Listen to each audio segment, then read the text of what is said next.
Kako možemo vidjeti i u svijetu i svugdje sve više i više je ovakvih mjesta. A da li su to mitovi ili samo legende, danas će nam pokazati i ova priča.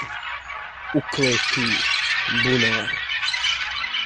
Ovo je priča ukletog bunara da su se dešavala čudna dešavanja ovdje. Postoje priče kako su ovdje ljudi viđali neobične stvari, naročito po noći. Govorili su kako su viđali žene u bijelom mantilu, kako se drže za ruke, ali da li je to istina ili ne, saznaćemo u ovoj epizodi. Aleksandar Erić će nam reći jednu rečenicu, stvarno nešto postoji ili ne, saznaćemo u ovoj epizodi Ukleti bunar. Postoje priče da je ovdje, na ovoj kuburi, sve počelo.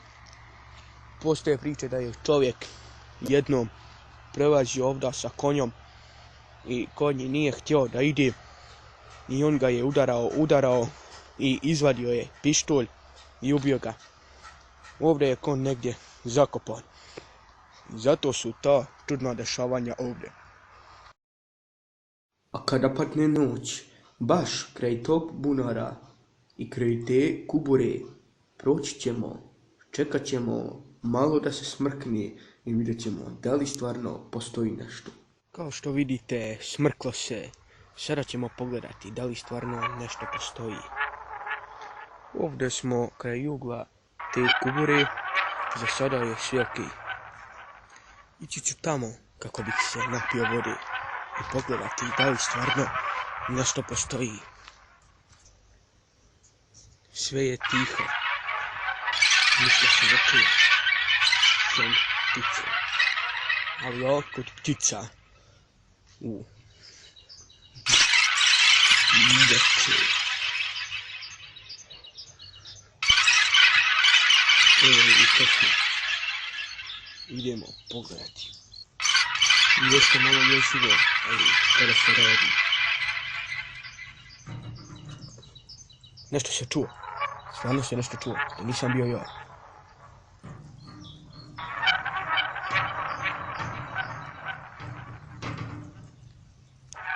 Morat ćemo bežati. Stvarno moram da bežim. To stvarno nisam bio ja.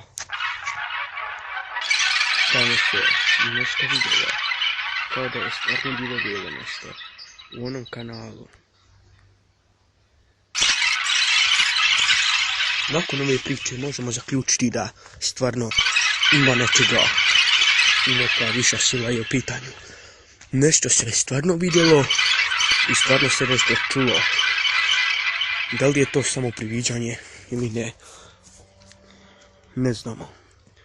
Ali ako svaku priču dobro slušate, možete dobro i da naučite nešto.